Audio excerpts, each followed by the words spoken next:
দীপাঞ্জন চক্রবর্তী, এই মুহূর্তে আপনি আপনি লাইভ রয়েছেন, অনির্বাণের কথা শুনলেন। আমার প্রশ্ন যে ইডি সিবিআইকে কি গার্ডেন রিচে আসতে হবে? যে মাথা, আমি কোনো নেতাদেরকে গ্রেপ্তার করতে দেখিনি রাজ্য পুলিশকে, কি বলবেন?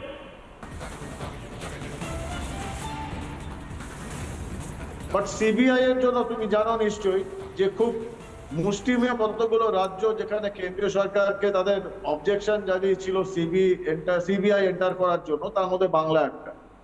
সো সিবিআই আসতে পারে নিঃসন্দেহে যদি কলকাতা হাইকোর্ট অর্ডার দেয়। এবং আমি রিসেন্টলি দেখেছি মাননীয় প্রধান বিচারপতির যে মন্তব্য ছিল এবং এই সব বেআইনি নির্মাণ নিয়ে, সেখানে হতেই পারে কলকাতা মহামান্য কলকাতা আদালত, হাইকোর্ট যে উচ্চ আদালত, তারা একটা অর্ডার দিতে পারে। ব্যাপারটা হচ্ছে, তুমি যদি দেখো বাংলায় দুটো জিনিস, ডেমোগ্রাফি আর টোপোগ্রাফি, দুটো কিন্তু সাংঘাতিকভাবে বিপর্যস্ত।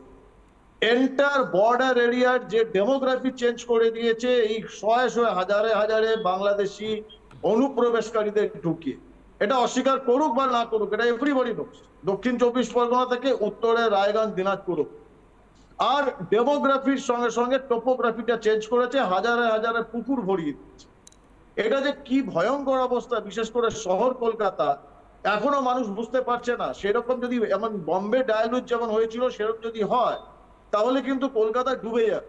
কারণ সমস্ত জলাভূমি ডুবিয়ে দেওয়া হয়েছে, এগুলো অবৈধ বাড়ি নির্মাণ হয়েছে এবং নিঃসন্দেহে হাজার হাজার কোটি টাকা ঢুকেছে। এখন গার্ডেন রিচকে তো ববি হাকিম নিজেই বলেছে মিনি পাকিস্তান, নিজে বলেছে তো গর্ব করে। সেখানে তো ভারতের আইন হয়তো চলবে না উনি ভাবছেন। তো এটাকে আমার মনে হয় মহামান্য উচ্চ আদালত এবং প্রধান বিচারপতি সিবিআই এর উপর যদি এটা না দেন দায়িত্ব, তাহলে কলকাতা পুলিশ, বেঙ্গল পুলিশ কোনো দিন এই গর্ত করে সাপ বার করবে না, কারণ এরা দলদাস হয়ে গেছে। এতে আমি ইমিডিয়েট মহামান্য উচ্চ আদালত, কলকাতা হাইকোর্টের ইন্টারভেন করা উচিত, সিবিআই কে তদন্তের ভার দেওয়া উচিত। দীপাঞ্জন দা, বলছি শেষ 10 বছরে সিবিআই বা ইডির পলিটিক্যাল কোনো ম্যাটারে একটা কনভিকশন হয়েছে দেখান, একটা, জাস্ট ওয়ান। এটা মানে ও ফ্যান্টাস্টিক। তার মানে তুমি বলতে চাইছো, আমি কিছু বলতে চাইছি না, জাস্ট ওয়ান এক্সাম্পল, সেগুলো পলিটিক্যাল, জাস্ট ওয়ান এক্সাম্পল, সেটা পলিটিক্যাল তুমি বলতে চাইছো, জাস্ট ওয়ান এক্সাম্পল। তুমি তো সেটাই না না না one example. Don't prove yourself to be such a naive person. Just one example. আচ্ছা, সন্ময় দা কিছু বলবে? সন্ময় দা কিছু বলবে? দীপাঞ্জন দা, I'm giving him the answer. Dipanjan দা, আপনি কভার ফায়ার দিচ্ছেন না। না, এক মিনিট, কভার নয়, আমাদের মানুষ এখন সব একসাথে কভার ফায়ার দিচ্ছে। আপনাকে কভার ফায়ার দিতে হবে না, উনি একটা নাম বলুন। আমি আপনাকে বলি দীপাঞ্জন দা, এক মিনিট, আমি এক এক করে দীপাঞ্জন দা, আমি এক মিনিট বলি। সেটা হচ্ছে ও কনভিকশনের কথা তুলেছে, ঠিক, কনভিকশন টাইম টেকিং, সময় লাগে, সব ঠিক আছে। এই অনির্বাণ যাদের ডিফেন্ড করতে, যে চোরগুলোকে ডিফেন্ড করতে বসেন, এই ধরুন জ্যোতিপ্রিয় মল্লিক, অনুব্রত মণ্ডল, পার্থ চট্টোপাধ্যায়, কদিন আগে যখন শুভেন্দু অধিকারী তৃণমূলে ছিলেন তখনও আপনারা এটাই বলতেন অনির্বাণ যে চোরগুলোকে ডিফেন্ড, এই শুভেন্দু নামও বলতেন। আমার কিসের লজ্জা? যাকে চোর বলতেন আপনি তাকে স্যার বলেন, আমার লজ্জা? আরে আপনাদের সিআইডির কি হয়েছে? আরে সিআইডির কনভিকশন কি? সিআইডির কনভিকশন এই মুহূর্তে একদম টাকা খেয়েছো তুমি, সামসিক বাজার থেকে টাকা খেয়েছো, টাকা খেয়েছো তুমি এখানে সামসিক বাজার কথা বলতে এসেছো। এই মানুষগুলো মারা গেছে, লজ্জা লাগছে না? লজ্জা লাগছে না? প্রশ্ন করতে ইচ্ছা করছে না মেয়রকে? তুমি কি খেয়েছো, টাকা খেয়েছো, সামসিক বাজারে টাকা খেয়েছো? এই মানুষগুলো মারা গেল, তোমার একবার বেদনা হচ্ছে না? সব বেদনা হচ্ছে তো। আমি একবার থামাবো এই মুহূর্তে। আমার একদম এই মুহূর্তে ব্রেকিং নিউজ, এবং সেই ব্রেকিং নিউজটা আমাকে নিতে হবে আরেকবার কনফার্ম। এই মুহূর্তে কেজরিওয়াল, অরবিন্দ কেজরিওয়ালকে 28শে মার্চ অবধি থাকতেই হচ্ছে ইডির হেফাজতে। আপাতত বড় ধাক্কা কেজরিওয়ালের জন্য। সুপ্রিম কোর্ট, হাইকোর্ট, বিভিন্ন জায়গাতে অরবিন্দ কেজরিওয়াল গেলেন, কিন্তু ইডির কাছেই থাকতে হবে, ইডি লকআপেই থাকতে হবে। 6 দিনের ইডি হেফাজত কেজরিওয়ালের 28শে মার্চ অবধি ইডি হেফাজতে থাকবে অরবিন্দ কেজরিওয়াল। 9 বার সমন এড়িয়ে গেছেন। আরিফ চৌধুরী এই মুহূর্তে রয়েছেন, আম আদমি পার্টির মুখপাত্র। আরিফ চৌধুরী, আপনারা বারবার এটাকে প্রতিহিংসা ইত্যাদি কেন বলছেন, যেখানে খুব নির্দিষ্টভাবে এনফোর্সমেন্ট ডিরেক্টরেট তো বারবার নোটিশ দিয়ে অরবিন্দ কেজরিওয়ালকে ডেকেছিল। আর যাদের সাহায্য আপনারা নিচ্ছেন এখন, কংগ্রেস, তৃণমূল থেকে শুরু করে বিভিন্ন সময়, তারাই আপনাদেরকে ক্রিটিসাইজ করেছিল, সমালোচনা করেছিল, চোর বলেছিল। দেখুন, এটা রাজনৈতিক প্রতিহিংসা কেন আমরা বলছি, গোটা ভারতবর্ষ দেখছে যে লোকসভা ভোটের দিনক্ষণ ঘোষণা হলো, সেই মুহূর্তে একজন সিটিং চিফ মিনিস্টারকে অর্থাৎ অরবিন্দ কেজরিওয়ালজিকে গ্রেফতার করতে হবে। সমন জারি করা হয়েছে। দেখুন, একটা আরিফ সমন চৌধুরী পাঠাতে গেলে 9 বার সমন জারি করা হয়েছে। 10 বার জবারই সমন পাঠান আপনি। আরে এটা আপনি মেনশন করছেন একজন চিফ মিনিস্টার, ওনার সাথে ফুচকা খাওয়ার জন্য অরবিন্দ কেজরিওয়ালের সাথে এনফোর্সমেন্ট ডিরেক্টরেটের অফিসাররা কি খোঁজ গল্প করার জন্য অরবিন্দ কেজরিওয়ালের সাথে খোঁজ গল্প করার জন্য কি বারবার ডাকছিল? কি বলছেন? আজকের দিনে কেন্দ্রীয় চুরি সংস্থাগুলো যেই চুরি করে, এটা তো আমার মনে আমার তো মনে হয় ব্যক্তিগতভাবে যায়, অঙ্গুলি হিলই যায়। হয় বিজেপিতে চলো, কোর্টের কথা শুনেছো? কোর্ট আছে একটা লাইন বলছে, আরে আছে একটা কোর্টের লাইন বলছে, চলো না। আরে শোনো না, উপর দাঁড়িয়ে আজ এজেন্সিগুলো কাজ করছে। There is enough evidence against Kejriwal. কে বলেছে? রাউজ রেভিনিউ কোর্ট বলেছে enough evidence against Kejriwal. Court আমাদের বর্ষ। আমি বলি আরিফ চৌধুরীটা আমি বলি, আরে কোর্ট আমাদের বর্ষ না। আমাকে একটা কথা আরিফ চৌধুরী, এক মিনিট অঙ্কন এখানে যে তোমরা দুর্নীতি করেছো, এটা বলো। আমরা বলছিলাম বেশ, অঙ্কন আমি তোমাকে থামাচ্ছি। আরিফ চৌধুরী, মদ কেলেঙ্কারির কিংপিং বলা হয়েছে। আম আদমি পার্টিকে একটা কোম্পানি বলা হয়েছে, জানেন তো? আরে মদ কেলেঙ্কারিটা এক্স্যাক্টলি কি সেটা তো বাংলার মানুষ না, গোটা দেশের মানুষ বলছে।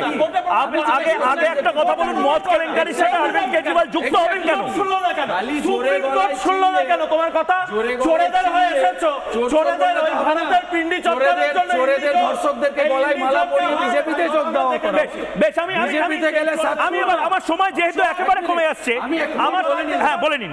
1 মিনিট আসছি সন্ময় দাস, এরকম করলে কেউ শুনতে পাবে বলেন, একদম ঠিক কথা। 1 মিনিট বলে নিন, কেউ শুনতে পাবে। আমি সন্ময় দাস আসছি। 1 মিনিট। 300 কোটি মানি লন্ডারিং কেসের অ্যাকিউজ নারায়ণ রানে, উনি আজ কোথায় আছেন? সন্ময় দা, আমি একটু শেষ করি। সন্ময় দা, গরু বাছুর রেশন কয়লা এই সব কেসে না ডেকে চলে দিতে হবে। না, আমি একটা কথা বলি। মামার বাড়ি সত্যেন্দ্র জৈন, তিনি কতদিন জেলে রয়েছেন? 2 বছর ধরে জেলে রয়েছেন। মনীষ সিসোদিয়া, ভারতবর্ষের সবথেকে এবল কম্পিটেন্ট শিক্ষামন্ত্রী হিসেবে যাকে মিডিয়া চিহ্নিত করে, বহু পুরস্কারে পুরস্কৃত হন, সেই মানুষটা যখন 14 মাস ধরে জেলে থাকেন, মনীষ সিসোদিয়াকে বারবার হাইকোর্ট সুপ্রিম কোর্ট রিজেক্ট করে তার জামিনের ব্যাপারটা, তখন কি সেটাও আমরা বলবো যে হাইকোর্ট এবং সুপ্রিম কোর্ট তারা তথ্য না দেখে, প্রমাণ না দেখে, পলিটিক্যালি মোটিভেটেড হয়ে তার জামিনটা দিচ্ছে না? প্রাইম ফেসি এভিডেন্স তো সেখানে প্রমাণিত। দীপাঞ্জন চক্রবর্তী অনেকবার হাত তুলছেন। আরে দাদা শুনে নিন, আমি জানি আপনার আবার খারাপ লাগছে। বেল রিজেক্ট করেছে। আমি দীপাঞ্জন চক্রবর্তীর কাছে যাব। কেন প্রমাণ করতে পারলেন না? সুপ্রিম কোর্টে কেন প্রমাণ করতে পারলেন না? বেশ হয়ে গেছে। দীপাঞ্জন চক্রবর্তী বাংলা জানতে চায়, বাংলা জবাব চায়। গা ছমছম কি হয়, কখনো মজা কখনো ভয়। বাংলাতে তো এবার গা ছমছম একটা আবহাওয়া তৈরি হচ্ছে। বাংলাতে অরবিন্দ কেজরিওয়াল যদি গ্রেফতার হতে পারে, বাংলাতে তাহলে কে গ্রেফতার হতে পারে? দীপাঞ্জন চক্রবর্তী আনইন্টারাপ্টেড বলুন। না, বাংলা আমি কারোর নাম নিতে চাই না ব্যক্তি, কিন্তু বাংলায় 2জন ফেক ডিগ্রিধারী রয়েছে যারা বেশ উঁচু পদে বসে রয়েছেন। এই 2জন ফেক ডিগ্রিধারী, তারা দুজনেই জেলে যাবেন, সময় এসে গেছে। এবং তখন অবশ্য তারা আবার গ্রহ নক্ষত্র দেখতে শুরু করবে যে এই গ্রহের সময়ে কেন নেওয়া হচ্ছে, কেন অ্যারেস্ট করা হচ্ছে। যখন চুরিগুলো করে তখন তারা কিন্তু তিথি নক্ষত্র দেখে করে না, নির্বাচনের সময়ও চুরি করে। তো এটা একটা সমস্যা। বাট ওই চোরগুলো 2 ফেক ডিগ্রিধারী দুজনেই জেলে যাবে, খুব তাড়াতাড়ি যাবে। জেলে না গেলে বিজেপিতে গেলে সব খুন মাফ হয়ে যাবে, এটাও তো হতে পারে। সব খুন মাফ কোথায় হয়েছে ভাই? তুমি একটা দেখাও, সব খুন শুভেন্দু অধিকারীর বিরুদ্ধে অভিযোগ রয়েছে। কি শুভেন্দু অধিকারীর বিরুদ্ধে অভিযোগ রয়েছে? সেইখানে তোমার কথা তোমরাই চোর বলেছিলে। তোমরাই সাথে ওই অরবিন্দ কেজরিওয়াল ফুলদার সভায় বলেছিল না? অরবিন্দ কেজরিওয়ালের ফুলদার সভায় কিছু অজিত পাওয়ার বলেছিল না? আমি এত কিছুতে না,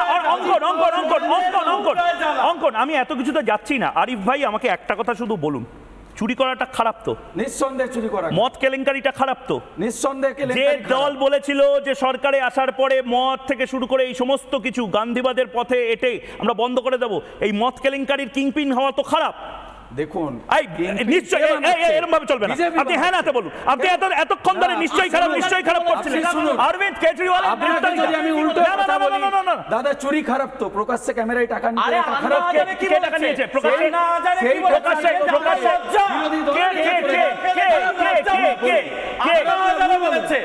লজ্জা লাগছে না? আন্না হাজারে যাকে সামনে রেখে দলটা করলে সে বলছে আমার লজ্জা লাগছে কেজরিওয়ালকে দেখে যে অজিত পাওয়ার দুর্নীতিগ্রস্ত, সে যখন বিজেপিতে যোগ দেয় দুদিন জেলে রাখো। তাহলে বিজেপি হচ্ছে ওয়াশিং মেশিন। কে বলেছে বিজেপি হচ্ছে ওয়াশিং মেশিন? বলেছিল আরে ভাই আমরা ওয়াশিং মেশিন ইত্যাদি ইত্যাদি সব। হ্যাঁ একদম।